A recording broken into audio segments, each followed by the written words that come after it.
வெறும் காலுடன் நடந்து வந்தவருக்கு தன் கைகளாலேயே காலணிகளை போட்டுவிட்ட பிரதமர்.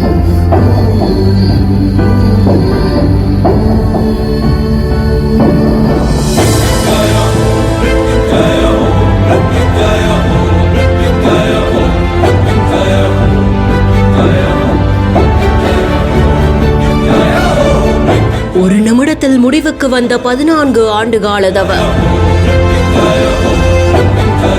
பிரதமரே நேரடியா வந்து பார்த்த இந்த தினக்கூலி தொழிலாளி யார்? ஹரியானாவுக்கு வந்த பிரதமர் நரேந்திர மோடி அவர்கள் 54 வயதான ராம்பால் கஷ்யப் அவர்களை நேரில் சந்திச்சு, நான் உங்களை இந்த ஷூவை போட வைக்கிறேன், மறுபடியும் இதை பண்ணாதீங்க, இதனால இவ்வளவு நாள் இப்படி இருந்தீங்கன்ற மாதிரியா சொல்லி அந்த சாம்பல் நிற ஷூக்களை கஷ்யப் அவர்கள் கையில கொடுத்து அவங்க கால்ல அணியறதுக்கும் உதவி செஞ்சாங்க. கைத்தால்ல இருக்கக்கூடிய ஒரு கிராமத்துல விவசாய வேலை, கட்டிட வேலைன்னு கிடைக்கக்கூடிய வேலைகளை செஞ்சுட்டு இருக்க ஒரு தினக்கூலி தொழிலாளிக்கு பிரதமர் அவர்களே நேரடியா வந்து சந்திச்சு இப்படி ஒரு விஷயத்த பண்ணிருக்காங்களா அப்படின்ற மாதிரியா இது பலரையுமே ஆச்சரியப்படுத்தி இருக்கு. ராமர் 14 ஆண்டுகள் வனவாசம் இருந்து நாட்டுக்கு திரும்பின அந்த நொடி மாதிரி 14 ஆண்டுகள் வெயில் மழைன்னு எதையும் பொருட்படுத்தாம காலணிகளே அணியாம பிரதமரை பார்க்கணுங்கிறதுக்காக இந்த நபர் தவம் இருந்திருக்காங்களா அப்படின்னு தங்களுடைய கருத்துக்களையும் ஷேர் பண்றாங்க. 2010ஆம் ஆண்டு ராம்பால் அவர்கள் மோடி அவர்கள் பிரதமர் ஆகிற வரைக்கும் காலணிகள் அணிய மாட்டேன்னு சூளுரை ஏற்றாங்களாம். பிரதமர் ஆனதுக்கு அப்புறமாகவும் அவங்கள பார்த்தாதான், அவங்களே சொன்னாதான் காலணிகளை மறுபடியும் அணிவேன்னு சூளுரை ஏற்றதா கூறப்படுது.